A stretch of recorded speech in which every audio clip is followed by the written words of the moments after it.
درود نبی کریم علیہ الصلوۃ والتسلیم اور آپ کے تمام آل و اصحاب پر جن کے ذریعے دین آپ تک پہنچا۔ سامعین کرام، ہم اور آپ سن رہے ہیں سیرت النبی، اور اس سلسلے میں ہم سمجھ رہے ہیں توحید اور شرک کو۔ جب تک ہم توحید اور شرک کو اچھی طرح نہیں سمجھیں گے، نہ ہم اسلام کو سمجھ پائیں گے، نہ اسلام کا بیس جان پائیں گے۔ لاکھوں مسلمان آج ایسے ہیں اس دنیا کے اندر جو مسلمان ہیں، کلمہ پڑھتے ہیں، نماز روزہ سب کرتے ہیں، لیکن وہ اسلام کو نہیں جانتے۔ در حقیقت وہ مسلمان نہیں، اللہ کے رجسٹر میں وہ مسلمان نہیں۔ اس لیے اس چیز کو بہت جاننا ضروری ہے کہ توحید کیا ہے، اور توحید کو جاننے کے لیے شرک جاننا بھی ضروری ہے۔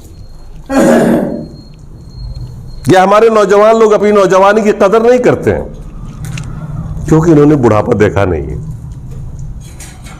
جب یہ بڑھاپا دیکھیں گے نا اپنا، تو انہیں احساس آئے گا کہ اللہ کی کتنی بڑی نعمت یہ جوانی ہے۔ ہم لوگ جو اب بوڑھے ہوتے چلے جا رہے ہیں، جو بالکل بوڑھے ہو گئے ہیں یا اس راستے میں ہیں، ان سے پوچھئے جوانی کیا چیز ہوتی ہے۔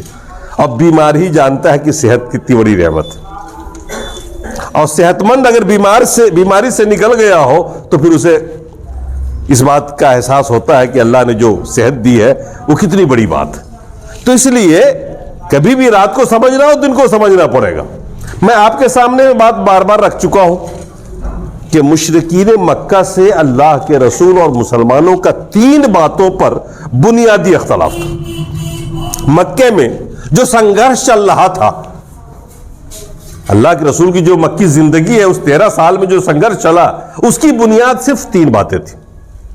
ایک تو وہ قیامت کو نہیں ماننا چاہ رہے تھے، یعنی یہ تصور مکے والوں کے لیے عجیب و غریب تھا، مشرکین کے لیے، کہ کیا ہم مر کے دوبارہ زندہ ہوں گے اور اللہ کو حساب دینا پڑے گا۔ ایک تو اس کو نہیں ماننا چاہ رہے تھے۔ دوسرا مدعا یہ تھا کہ وہ رسول کو بشر نہیں ماننا چاہ رہے تھے۔ ان کا دل یہ نہیں مانتا تھا کہ بشر بھلا رسول کیسے ہوگا۔ محمد ہمارے سامنے پیدا ہوئے، پلے بڑھے، جوان ہوئے، انہوں نے بکریاں چرائیں، بزنس کیا، ہمارے گلیوں میں کھیلے کودے، اور آج یہ رسول بن گئے۔ وہ یہ سمجھتے تھے کہ رسول جو ہوگا وہ آسمان سے ہی آئے گا، سیدھا فرشتہ ہوگا۔ ایک تو اختلاف یہ تھا۔ آج بھی بہت سے لوگ ہیں جو اصرار کرتے ہیں کہ رسول بشر نہیں ہے، آج بھی بہت سے لوگ ہیں ایسے، کلمہ گو لوگ ہیں۔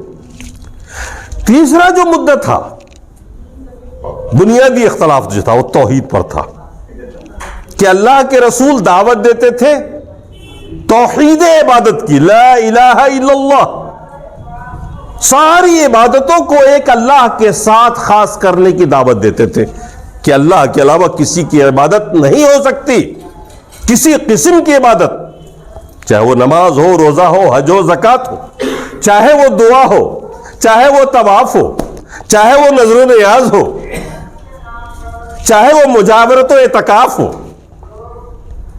یہ سب عبادت کی قسمیں ہیں نا۔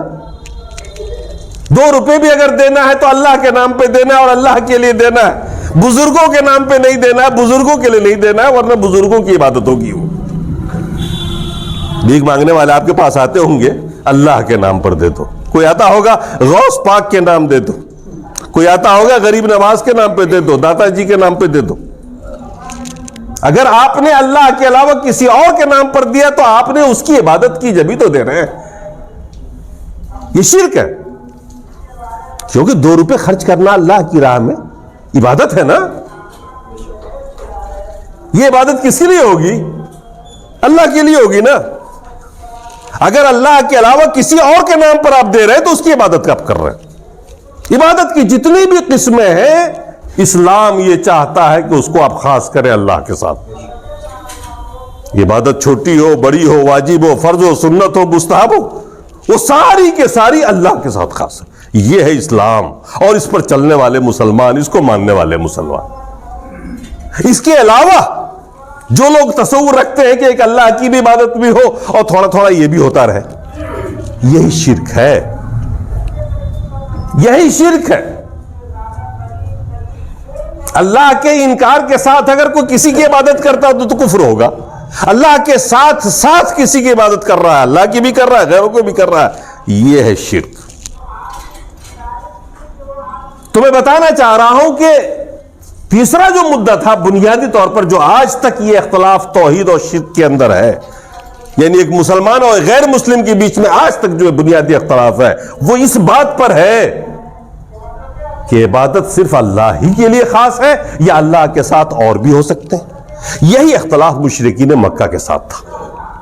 مشرکین مکہ کیا کرتے تھے؟ انہوں نے کچھ بزرگوں کی تصویریں بنا رکھی تھی، فوٹو بنا رکھا تھا، مجسمے بنا رکھا تھا، کسی کا بت تراش رکھا تھا، کسی کی دیوار پہ تصویر بنا رکھی تھی، اور کسی کی صرف صورت بنا رکھی تھی۔ اور جن بزرگوں کے بارے میں پتا تھا کہ ابھی ماضی قریب میں مرے ہیں تو ان کی قبر بنا رکھی تھی، اس پہ گھر بنا رکھا تھا۔ مہینے میں، 2 مہینے میں، سال میں 1 بار 2 بار وہاں جمع ہوتے تھے، وہ میلہ لگتا تھا اور وہ جانور چڑھاتے تھے ان کو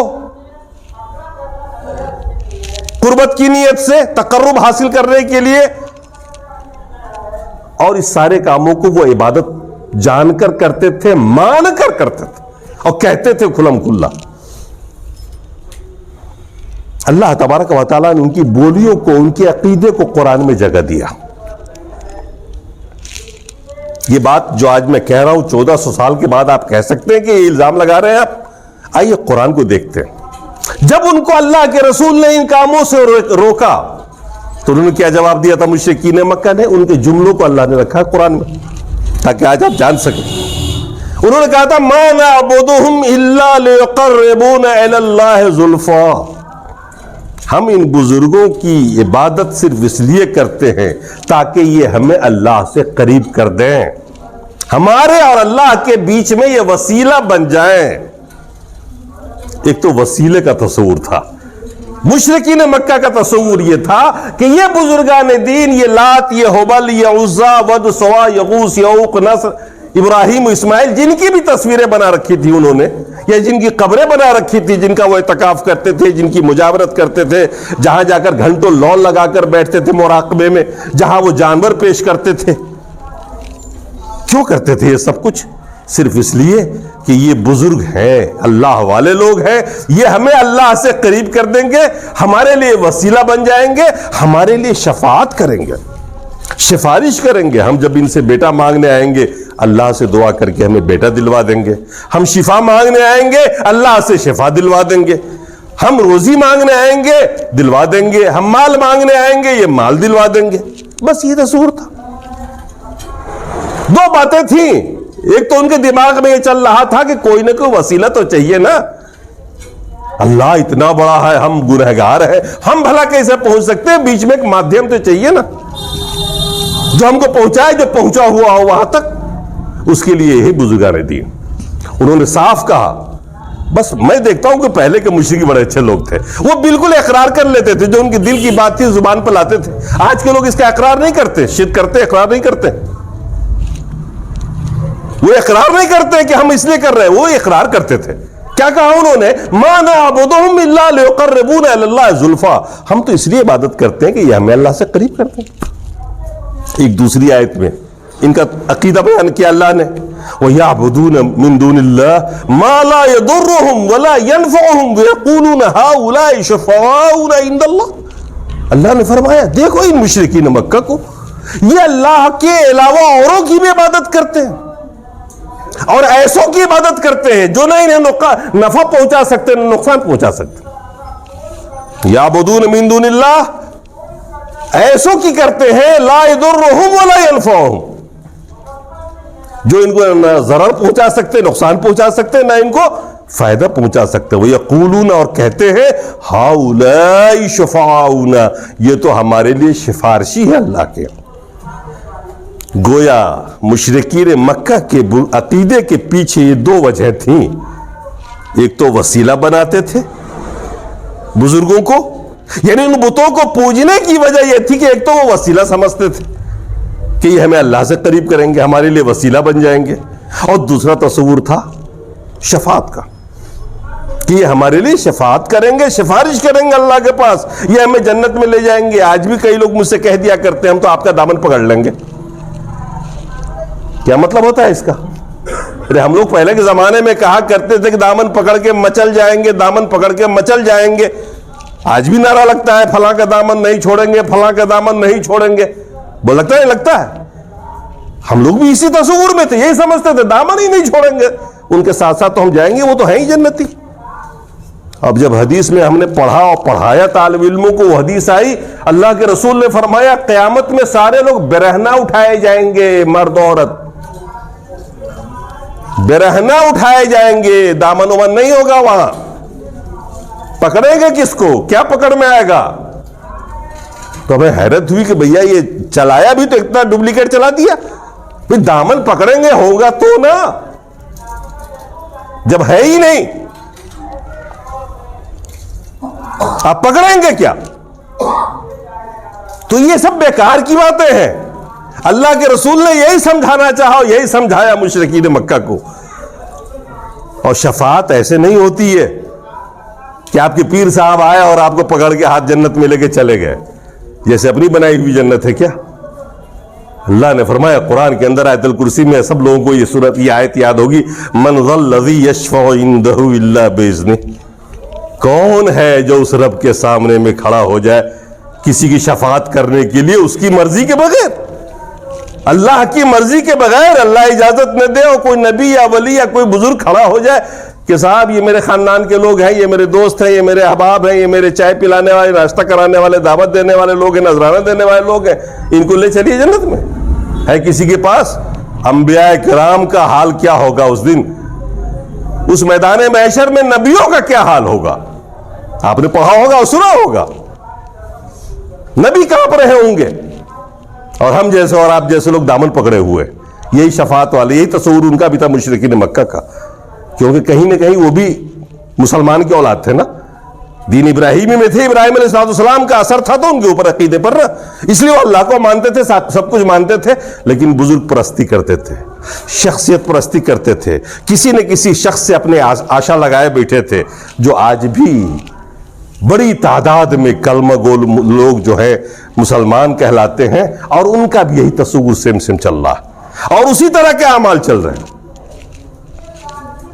اسی طرح کے اعمال آج بھی چل رہے ہیں، وہی عقیدہ آج بھی چل رہا، نام بدل بدل کے چل رہا ہے۔ ہم نے کئی جگہ بڑے بڑے مولویوں کو سمجھانے کی کوشش کی اسی وسیلے کے تعلق سے، تو انہوں نے مجھے دلیل دی کہ دیکھیے اللہ نے قرآن میں فرمایا ہے، یا ایھا الذین آمنوا ابتغوا الوسیلہ، اے ایمان والو اللہ تک پہنچنے کے لیے وسیلہ تلاش کرو۔ یہ قرآن میں آیا آیت ہے، یہ جو میں نے پڑھی ہے آیت ہے، یا ایھا الذین آمنوا ابتغوا الوسیلہ، اللہ نے قرآن میں فرمایا کہ اے ایمان والو اللہ تک پہنچنے کے لیے وسیلہ تلاش کرو۔ کہا دیکھیے اللہ نے قرآن میں وسیلہ پکڑنے کا حکم دیا ہے، اور ہم وسیلہ ہی بناتے ہیں۔ یہ اس وقت کی بات ہے جب میں اشرفیہ کے اندر 6ٹھی جماعت میں پڑھ رہا تھا، اور اتفاق سے انہی دنوں میں بنارس میں ایک مناظرہ تھا اہل حدیث کا، ہمارے علماء سے ہم اشرفیہ والے گئے تھے، اور وہاں جامعہ سلفیہ کے سارے اساتذہ تھے، اور اس دوران میں ہوا تو کچھ نہیں، ہم لوگ تو مناظرے میں شامل نہ ہو سکے، مگر وہ کتاب وسیلہ مصطفیٰ ہم نے خرید لیا، اردو میں تھی، اس پوری کتاب میں یہی کہانیاں تھی بزرگوں والی، اور وسیلے کا یہی معنی بیان کیا گیا تھا۔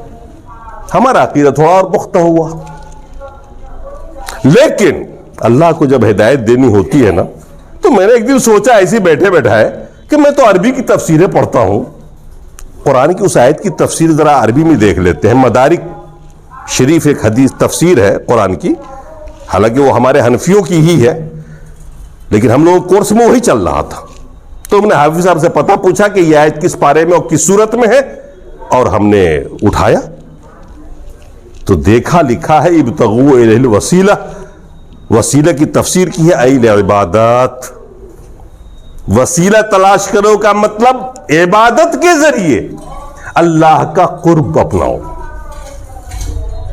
تو مجھے عجیب سا لگا کہ اس کا مطلب اب تک کی جو زندگی ہم لوگوں کی گزری بیکار گزری ہوئی ہے، ہم جاہل تھے۔ پھر میں نے دیگر تفسیروں کا مطالعہ کرنا شروع کیا، ساری تفسیر والوں نے عبادت ہی کو وسیلہ قرار دیا، نہ وہاں شخصیت پرستی ہے، نہ بزرگ پرستی ہے، نہ قبر پرستی ہے، کوئی تصور ہی نہیں ہے شریعت میں، بلکہ وہ توحید کے خلاف۔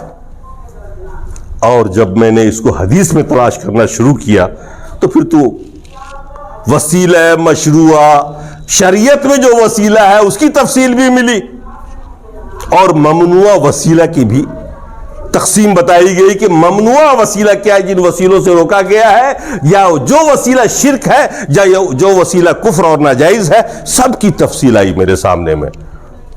تو میں نے سوچا کہ آج کے اس مختصر خطبے میں آپ کے سامنے میں وہ بات رکھ دوں تاکہ کوئی آپ کو مس گائیڈ نہ کر سکے وسیلے کے تعلق سے، یا بتا نہ سکے کوئی۔ وسیلہ کا مطلب ہوتا ہے اللہ کا قرب حاصل کرنا۔ اب اللہ کا قرب کیسے حاصل ہوگا؟ یہ چائے بہت پیتے ہیں، ان کا قرب اختیار کرنا ہو تو ان کو چائے پلائیے، آپ سے قریب ہو جائیں گے۔ گھنٹے گھنٹے پہ دیتے رہیے آپ آدھی آدھی کپ چائے۔ جو آدمی جس بات کو بہت پسند کرتا ہو اس کے لیے وہی کریے۔ اللہ تبارک و تعالیٰ کا قرب کیسے حاصل ہوگا؟ یہ ہے وہ آیت۔ تو وسیلے کا جو تعلق ہے وہ آپ کی عبادت سے، جو بھی بنے جیسے بھی بنے۔ وسیلے کی 3 قسمیں شریعت کے اندر، 3 طرح کا وسیلہ بیان کیا گیا ہے بخاری شریف کے اندر۔ اللہ کا قرب حاصل کرنا ہو تو اس کے لیے 3 وسائل ہیں، 3 طریقے ہیں۔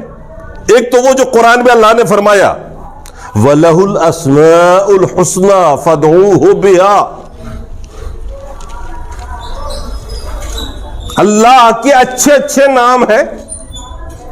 ہم اور آپ جانتے ہیں نا، اللہ کا نام ہے رحمان، رحیم، غفور، غفار، جبار، رزاق، بے شمار نام ہیں۔ اللہ نے فرمایا کہ اللہ کے اچھے اچھے نام ہیں، ان ناموں کو وسیلہ بناؤ، ان ناموں کو وسیلہ بناؤ۔ اللہ تعالیٰ اس سے راضی اور خوش ہوگا جب اللہ کے ناموں کو آپ جپیں گے اور ان ناموں کو آپ ذریعہ اور وسیلہ بنا کر اللہ سے کچھ مانگیں گے، تو وہ دعا ہوگی، آپ کی عبادت ہو گئی نا۔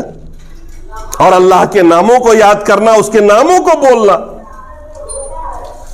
جیسے اس میں اعظم ہے الحی القیوم، استغفر اللہ الذی حی القیوم، اے اللہ میں تم سے مغفرت مانگ رہا ہوں، اپنے گناہوں کی بخشش چاہتا ہوں اس رب کے واسطے سے جو حی بھی ہے، جو قیوم بھی ہے۔ اللہ کے رسول نے فرمایا جو ان 2 ناموں کا وسیلہ لے کر جو بھی دعا کرے گا قبول کی جائے گی، کیونکہ یہ اس میں اعظم ہے۔ آپ کو اللہ سے روزی اور دولت چاہیے، آپ اللہ کے نام کا حوالہ دیجئے، اے اللہ تو رزاق، روزی میں تجھ سے نہ مانگوں تو پھر کس سے مانگوں؟ اے اللہ تو رزاق ہے، تیرے رزاقی کا واسطہ ہے اللہ تو مجھے روزی دے دے۔ اولاد چاہیے، اسی چیز کا حوالہ دیجئے، تو خالق ہے، تو ہی تو پیدا کرتا ہے، تجھ سے نہیں دعا مانگوں تو کس سے مانگوں؟ صحت چاہیے، آپ اسی سے دعا کریے، اے اللہ تو ہی صحت دینے والا ہے۔ اللہ کے ناموں کے حوالے سے مانگیے، اللہ کے ناموں کو وسیلہ بنائیے، یہ نمبر 1 کا وسیلہ ہے۔ یہ عبادت بھی ہوگی اور اللہ اس سے خوش بھی ہوگا، آپ کی دعا کو قبول بھی کرے گا اور آپ کو اللہ کی قربت بھی حاصل ہو جائے گی۔ دوسری عبادت ہے، آپ 2 رکعت نفل پڑھیں خالصاً اللہ کے لیے، جس میں کوئی ریا نہ ہو، دکھاوا نہ ہو، کوئی دیکھے نہ، کسی کو دکھانے کے لیے نہ ہو۔ رات کو اٹھ کے پڑھ لیجیے اکیلے کمرے میں صرف اللہ کے لیے، اور اس عبادت کے وسیلے سے اب آپ اللہ سے دعا کریے۔ یا 10 روپے خرچ کیا آپ نے اللہ کی راہ میں خاموشی سے، اس عبادت کو آپ نے وسیلہ بنا کر اللہ سے مانگا۔ کوئی بھی عبادت جو آپ کرتے ہیں، چھوٹی ہو بڑی ہو، فرض ہو نفل ہو، مخلصانہ طور پر اللہ کے لیے کر کے آپ اللہ سے مانگیں۔ اس کا ایک واقعہ بیان کیا گیا ہے بخاری شریف کے اندر، ہو سکتا ہے میرے بہت سارے بھائیوں کو معلوم نہ ہو، اکثروں کو تو معلوم ہے۔ 3 لوگ بنو اسرائیل کے تھے، اللہ کے رسول نے بیان فرمایا 3 لوگ بنو اسرائیل کے تھے جو اپنی بکریاں چرانے کے لیے جنگل میں گئے، اور بارش آ گئی، وہ سارے کے سارے غار میں چھپ گئے۔ پہاڑ کے اندر غار تھا، بارش سے بچنے کے لیے غار میں چھپ گئے۔ بارش تیز ہونے لگی، پھر ایک بڑا سا چٹان کھسکا اور وہ آ کر کے غار کے دہانے کو، منہ کو بند کر دیا۔ چٹان کھسک کے اس منہ پہ آ گیا، پورا کے پورا بند ہو گیا، تینوں کے تینوں اندر پیک ہو گئے۔ اب آواز بھی باہر نہیں جا سکتی ہے, آبادی بھی وہاں نہیں ہے جو پکارے تو کوئی سنے.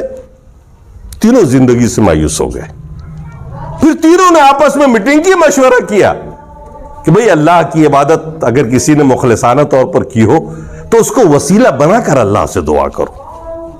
تینوں نے الگ الگ دعا کی. پہلے نے دعا کی, اے اللہ میرے ماں اور باپ بوڑھے, بہت ہی بوڑھے, میں بکریاں چرا کے لاتا تھا, پہلے دودھ دو کے پہلے ماں اور باپ کو ہی پلاتا تھا, پھر اپنی بیوی بچوں کو کھلاتا پلاتا تھا. اتفاق سے ایک دن لیٹ ہو گیا, رات دیر پہنچے ہم گھر, ماں اور باپ دونوں سو چکے تھے.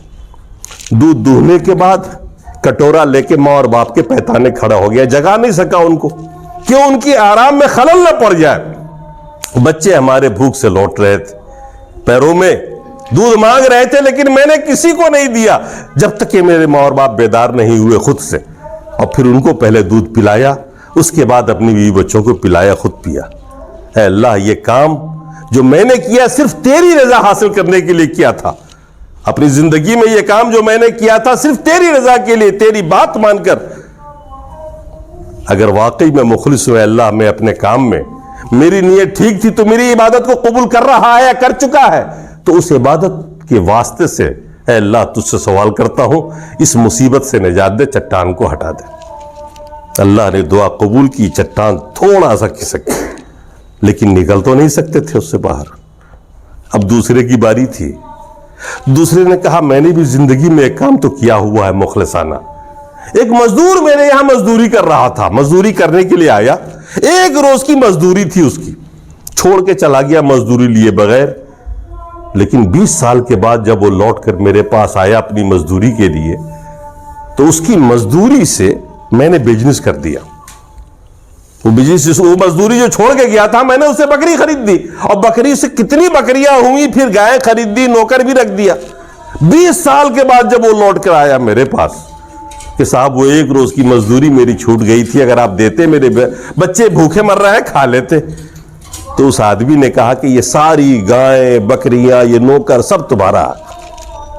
اس آدمی کو حیرانی ہوئی کہ میری تو 1 یا 2 کلو کھجور جو بھی مزدوری معمولی سی تھی, میں تو اس کے مطالبے کے لیے آیا, آپ میرا مذاق اڑا رہے ہو میری غربت کا. کہا کہ نہیں, میں نے تیرے اس کو میں نے بزنس میں لگا دیا تھا, اور آج وہی 1-2 کلو کھجور جو بھی تمہاری مزدوری تھی اس نے ترقی کر کے یہ صورت اختیار کر رکھی ہے, سب لے جاؤ, سب تمہارا.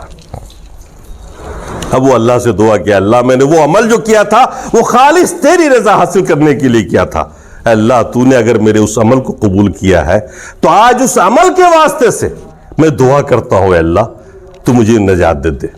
اللہ نے اس کی دعا کو سن لی, قبول کیا, چٹان اور ہٹ گیا تھوڑا سا, مگر اب بھی نہیں نکل سکتے تھے. اب تیسرے کی باری تھی. اس نوجوان نے کہا میری زندگی میں بھی ایک ہے عبادت جو میں نے مخلصانہ کیا. میری چچا زاد بہن جس پہ میری نظر تھی, میں اس کو چاہتا تھا, خوبصورت تھی, حسین تھی, میں نے کئی بار اسے گناہ کی دعوت دی, لالچ دیا, لیکن اس نے کبھی اس گناہ پر اتفاق نہیں کیا. اور آخر کار ایک بار اکال پڑ گیا, رعودی پڑ گیا, اور لوگ بھوک سے مرنے لگے. میرے گھر میں بھی کچھ نہیں تھا, اس کے گھر میں بھی کچھ نہیں تھا, میرے پاس تو خیر مال تھا, اور وہ اتفاق سے آ گئی میرے پاس قرضے کے لیے. پھر میں نے وہی شرط رکھ دی اس کی مجبوری کا فائدہ اٹھانے کے لیے, اور بھوک کے مارے اپنے بھائیوں کا بھوک برداشت نہ کر سکی. وہ لڑکی میری شرط, اس نے میری بہن نے میری شرط مان لی, اور میں نے اس کو مطلوبہ رقم بھی دے دیا. جب وہ آئی شرط پورا کرنے کے لیے, اور جب میں 2 زانو بیٹھ گیا اپنے مقصد کو پورا کرنے کے لیے, تو اس لڑکی نے کہا اتق اللہ, اللہ کے بندہ اللہ سے ڈرو. یہ تم کر کیا رہے ہو؟ بغیر مہر کے, بغیر نکاح کے تم مجھے حرام کم کر رہے ہو میرے ساتھ, اللہ سے ڈرو. اس جملے کو سن کر کے میں نے اپنے ارادے کو کینسل کیا, میں نے اپنے آپ کو روک لیا اس گناہ سے. اللہ صرف تیرے ڈر سے, وہاں کوئی رکاوٹ نہیں تھی, کوئی روکنے والا نہیں تھا, میں چاہتا کر گزرتا. جب اس نے اتق اللہ کہا, اللہ سے ڈرو, صرف اس جملے کو سن کر اللہ میں نے تیرے ڈر سے اپنے آپ کو اس گناہ سے روکا. اے اللہ اگر تو میرے اس عمل کو قبول کرتا ہے تو اس چٹان سے نجات دے۔ اللہ تعالیٰ نے پورا چٹان ہٹا دیا، تینوں لوگ باہر آ گئے۔ دیکھیں تینوں لوگوں نے اپنے اپنے نیک عمل کو وسیلہ بنایا۔ عبادت ہے، تینوں کی تینوں عبادت کی نا، تینوں نے دعا کی نا، تینوں کی عبادت ہو گئی نا یہ مجموعی طور پر۔ یہ ہے وسیلے کی دوسری قسم۔ آپ کوئی بھی عبادت کر لو، روزہ رکھ لو دن بھر اخلاص کے ساتھ، اور اس کو وسیلہ بنا کر اللہ سے مانگو۔ 2 روپے کسی غریب کو دو، کسی کو بھرپیٹ کھانا کھلا دو، اور اس کو وسیلہ بنا لو۔ یہ ہے عبادت، یہ ہے وسیلہ دوسرے نمبر کا۔ تو شریعت میں وسیلہ جب بولا جاتا ہے تو اس طرح کا وسیلہ مراد ہوتا ہے، وہ وسیلہ نہیں یہ سب مراد ہوتا ہے۔ اس کی اجازت ہے، بلکہ یہ ممدوح ہے، یہ اچھی چیز ہے۔ اور یہ بھی سن لیجئے، گناہوں سے خود کو روکنا اللہ کے ڈر سے عبادت ہے۔ آپ کے دماغ میں یہ بات کہیں ہو سکتا ہے چل رہی ہو، یہ چل رہی ہوئی کہ بھیا وہاں تو کوئی عمل کیا نہیں، اس نے اپنے آپ کو زنا سے روکا، یہ کیسے ہوگی عبادت؟ اللہ کے رسول نے فرمایا زنا سے رکنا اللہ کے ڈر سے عبادت ہے۔ صحابہ نے تعجب سے پوچھا، اللہ کے رسول نے ایک بار فرمایا کہ اپنی بیوی سے جو تم ہم بستری کرتے ہو یہ بھی عبادت ہے، اس میں بھی نیکی ملتی ہے۔ تو صحابہ کو بڑا تعجب ہوا، انہوں نے پوچھا اللہ کے رسول اس پر بھی نیکی ملتی ہے؟ فرمایا ہاں، اگر یہی کام تم کسی غیر کے ساتھ کرتے تو گناہگار ہوتے نا۔ تم نے اپنے آپ کو گناہ سے بچانے کے لیے صحیح جگہ اس کا استعمال کیا، گناہ سے بچ گئے نا، اپنے آپ کو گناہ سے روک لیا اللہ کے ڈر سے یا اس کی رضا کے لیے، تو اللہ تعالیٰ اس پر بھی نیکی دیتا، اور وہ بھی عبادت۔ عبادت کی دوسری قسم سمجھ میں آ گئی آپ کے؟ اب سنیے عبادت کی تیسری قسم، کسی زندہ شخص کو وسیلہ بنانا۔ جیسے ہم اور آپ چلتے پھرتے ایک دوسرے سے دعا کی درخواست کرتے ہیں، یہ کیا وسیلہ ہے کہ آپ میرے لیے دعا فرما دیجیے، آپ میرے لیے دعا فرمائیے۔ زندہ شخص جو موجود ہے، جن سے آپ کہہ سکتے ہیں۔ اللہ کے رسول کے زمانے میں قحط پڑ گیا، اللہ کے رسول خطبہ دے رہے تھے، منبر سے خطبہ دے رہے تھے، اور بیچ خطبہ میں ایک صحابی اٹھ کھڑے ہوئے، اللہ کے رسول قحط پڑ گیا ہے، جانور پیاسے مر رہے ہیں، ہم لوگ بھوک سے مر رہے ہیں، فصلیں سوکھ رہی ہیں، اللہ کے رسول دعا فرمائیے، اللہ سے بارش کے لیے دعا کر دیجیے۔ اور اللہ کے رسول نے اسی وقت خطبے کے دوران ہی اللہ سے دعا کر دی بارش کے لیے۔ انہوں نے وسیلہ اختیار کیا تھا نا، اللہ کے رسول کو وسیلہ بنایا۔ حدیث میں آتا ہے بارش اسی وقت شروع ہو گئی، آپ کی دعا کرتے ہی بارش شروع ہو گئی، اور یہ بارش چلتی رہی، پورے ہفتے چلتی رہی، یہاں تک کہ مدینے کے لوگ پریشان ہو گئے، چھپر ٹوٹنے لگے، گھر لوگوں کے ٹوٹنے لگے۔ اگلے جمعے کو پھر وہی صحابی کھڑے ہوئے، بیچ خطبے میں اللہ کے رسول سے کہا اللہ کے رسول دعا فرمائیے اللہ بارش روک۔ اللہ کے رسول مسکرائے، آپ نے پھر دعا کی اللہ سے، اللہ تعالیٰ تو مدینے کے اوپر سے بارش کو ٹال دے۔ پھر ہوا یہ کہ حدیث میں آتا ہے کہ مدینے کے اوپر سے بارش چل گئی، باقی علاقے میں ہوتی رہی۔ یہ ہے وسیلہ جو ایک صحابی نے رسول کا لیا۔ حضرت عمر رضی اللہ تعالیٰ عنہ کے زمانے میں پھر قحط پڑ گیا۔ یہ تو عمر کا زمانہ کافی دنوں کے بعد کی بات ہے، لگ بھگ 5-6 سال کے بعد قحط پڑ گیا۔ سارے صحابہ نے بیٹھ کے مشورہ کیا، کیا کیا جائے، وسیلہ کس کو بنایا جائے۔ رسول اللہ کے چچا زندہ تھے، حضرت عباس ابن عبد المطلب، جو قباء میں رہتے تھے، مین سینٹرل مدینہ سے 3 کلومیٹر کی دوری تھی اس وقت، اب تو مدینے کے اندر ہے وہ۔ صحابہ وہاں سے چل کر گئے میٹنگ کر کے، حضرت عمر بھی اور صاحب کے ساتھ جو صحابہ تھے سب گئے، اور اللہ کے رسول سے چچا سے اللہ کے رسول کے چچا سے گزارش کی کہ جب تک اللہ کے رسول ہمارے بیچ تھے ہم ان کو وسیلہ بناتے تھے، اب آپ ہم سب لوگوں میں بزرگ عمر دراز اللہ کے رسول کے قریبی ہیں، ہم آپ کے پاس آئے ہیں کہ آپ سے دعا کروائیں بارش کے لیے، اور آپ ہمارے لیے وسیلہ بن جائیں۔ کیا ان صحابہ کے سمجھ میں نہیں آیا تھا؟ جہاں میٹنگ کی تھی مسجد نبوی میں بیٹھ کر کے، رسول اللہ کی قبر تو وہی تھی نا، سیدھے اٹھتے قبر پہ آتے، وسیلہ کی دعا، وسیلہ کر لیتے، دعا پکڑ لیتے وہاں سے، لیکن وہاں سے چل کر قباء گئے، اور چچا عباس جو ہے اللہ کے رسول کے، ان کو وسیلہ بنایا، انہوں نے دعا کی، اور پھر بارش شروع ہوئی۔ وسیلے کی یہ 3 قسمیں، انہی 3 ذرائع سے آپ کچھ حاصل کر سکتے ہیں، اور یہی اسی کہتے ہیں وسیلہ مشروع۔ شریعت میں جن وسائل کی اجازت دی گئی ہے وہ یہ تین ہیں، اور تینوں ملا کر کے عبادت ہی ہے. اس لیے ایک لفظ سے تفسیر کی جاتی ہے وسیلے کی. تفسیر کی کتابوں میں ایل عبادات، یعنی جب بھی وسیلہ کی بات آتی ہے کہ اللہ سے قرب حاصل کرنے کے لیے وسیلہ بناؤ، تو مطلب یہی ہوتا ہے کہ آپ عبادت کی کوئی نہ کوئی شکل اختیار کرو کہ اللہ کی مخلصانہ آپ عبادت کرو، اور پھر اس دعا کو وسیلہ بنا کر اللہ سے مانگو. تو مشرکین کا تصور بزرگ پرستی کا تھا.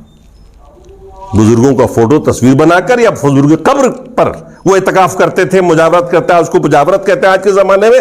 پرانے زمانے میں اسی کو اعتکاف کہتے تھے. طواف کرتے تھے اس زمانے میں. آج بھی طواف ہو رہا ہے. جو لوگوں کو شرک ہے، جو شرک کرنے والے لوگ ہیں، وہ آج بھی طواف کر رہے ہیں نا. یہ سب کچھ ہو رہا ہے قبروں پہ یا بتوں کے پاس ہو رہا ہے مندروں میں. تو یہ ساری قسمیں عبادتوں کی ہیں، اور یہ سب شرک ہے. اور جو توحید ہے وہ یہ ہے. یہ تین قسمیں جائز ہیں. ام سلمہ رضی اللہ تعالی عنہ ام المومنین ہیں.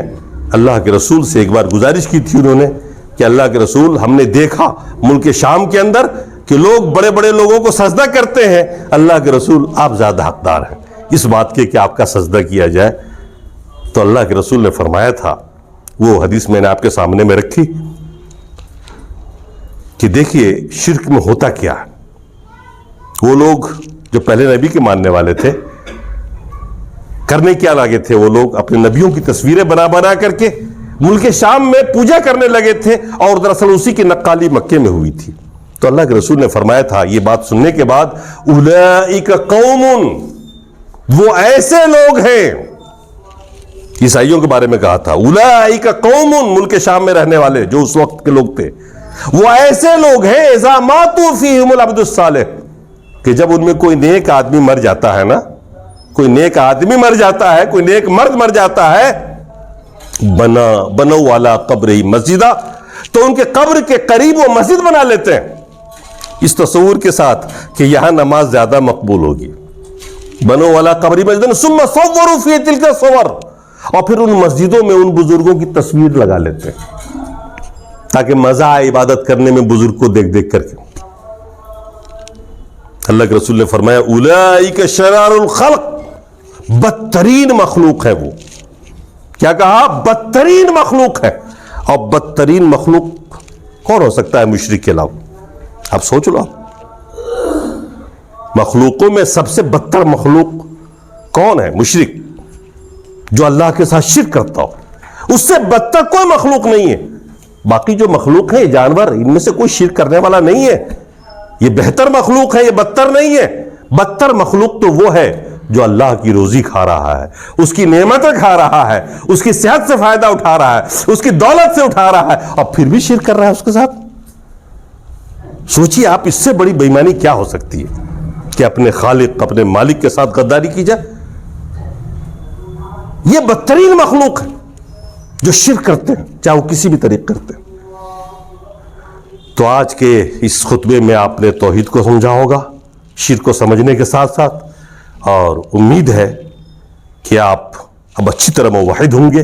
آپ کے دل میں توحید کے اندر پختگی آئے گی، اور جب پختگی آئے گی تو عبادت میں مزہ آئے گا کہ آپ اب عبادت کرنے کے لیے آئے ہو، نماز پڑھنے کے لیے آئے ہو، بلکہ ایک بار آپ سبحان اللہ بولتے ہو تو اللہ کی رضا کے لیے، اللہ اکبر بولو تو اللہ کی رضا کے لیے، الحمدللہ بولو اللہ کی رضا کے لیے. اب جو جملے بھی آپ کے منہ سے نکلے یا جو عبادت کے کام ہو وہ صرف اللہ کے لیے ہو، کسی اور کی رضا نہیں چاہنا، کیونکہ بزرگ پرستی اور شخصیت پرستی اسلام میں نہیں. بزرگ پرستی اور شخصیت پرستی نہیں. یہ جو آج ہمارے یہاں چل رہا ہے بزرگ پرستی، یہاں پر بھی مزاروں کی شکل میں ہے، طرح طرح سے ہیں. بلکہ یہاں تو باقاعدہ کئی بڑے بڑے بت ہیں جن کے نام سے قبیلے چل رہے ہیں، فرقے چل رہے ہیں. میں ان کو بت ہی کہتا ہوں. بت کا مطلب صرف یہی نہیں ہوتا ہے کہ باقاعدہ تصویر بنا دی جائے وہ بت ہے. اللہ کے رسول نے دعا فرمائی تھی اپنے لیے، اللہم لا تجعل قبری وثنا یعبد، اے اللہ میری قبر کو بت نہ بننے دینا. اب بتائیے قبر بت ہو سکتی ہے؟ لیکن قبر کو بت کہا کہ اللہ تو میری قبر کو بت نہ بننے دینا. کیا مطلب ہے اس کا؟ کہ لوگ آ کے میرے قبر کو پوجیں، وہاں سجدے کریں، وہاں پر آ کے دعائیں کریں، ہاتھ اٹھا اٹھا کے مجھ سے مانگے، تو پھر بت ہی تو کہلائے گا نا وہ قبر. تو بت کی ایک شکل نہیں ہے کہ باقاعدہ ایک مورت کی شکل میں ہو تو بت ہے. بت تو ہر وہ چیز ہے جو آپ کو اللہ سے کاٹ دے، جو اللہ سے جدا کر دے، جو آپ کے تصور کو اللہ سے لے جا کے دوسری طرف ڈال دے. آپ کا سارا تصور ایک اللہ کی طرف، ساری امیدیں ایک اللہ سے، ساری آرزویں ایک اللہ سے، سارا ڈر تو ہو اسی کا ہو، جو کچھ بھی ہو آپ کا لینا دینا وہی سے ہے، باقی کوئی کچھ نہیں ہے۔ یہ سب کے سب لوگ ہمارے اور آپ کی طرح لوگ ہیں۔ میں نے پچھلے خطبے میں کہا تھا، قرآن کی آیت پیش کی تھی، اللہ نے فرمایا ان الذین تدعون من دون اللہ عباد امثالکم، کہ تم جن جن کو اللہ کے علاوہ پکارتے ہو وہ سب تمہاری طرح بندے ہیں، تمہاری طرح بندے ہیں۔ جیسے ہم پیدا ہوئے ماں باپ کے پیٹ، ماں کے پیٹ سے، ویسے وہ بھی پیدا ہوئے۔ بھئی جتنے بڑے بزرگ ہیں، نبی ہیں، ولی ہیں، وہ بھی ماں کے پیٹ سے پیدا ہوئے ہماری آپ کی طرح۔ اور جیسے ہم چلتے پھرتے وہ بھی چلتے پھرتے تھے، اور جیسے ہم کاروبار کرتے ہیں، کھاتے پیتے، وہ بھی کھاتے پیتے تھے، اور جیسے ہم زندہ ہیں مر جائیں گے ویسے وہ بھی زندگی گزار کے دنیا سے چلے گئے۔ اللہ نے فرمایا عباد امثالکم، تمہاری طرح بندے ہی تو ہیں، تم مجھ سے مانگ رہے ہو، اور وہی مرنے کے بعد مانگ رہے ہو۔ زندگی مانگتے تو شاید جیب میں سے نکال کے کچھ دے بھی دیتے وہ، جو ان کے بس میں ہوتا۔ اس وقت مانگ رہے ہیں جو بیچارے اپنے لیے نہیں کچھ کر سکتے، تمہارے لیے کیا کریں گے وہ؟ سوچنے والی بات ہے۔ تو آپ لوگ عقل مند ہو، سمجھدار ہو، شہری ہو، آپ کے لیے بہت ضروری ہے کہ آپ اس کو سمجھیں، دل میں جگہ دیں۔ اللہ تبارک و تعالی ہمیں اور آپ کو توحید پہ قائم رکھے، شرک سے بچائے۔ اقول قولی ھذا واستغفر اللہ لی ولکم ولسائر المسلمین۔ بارک اللہ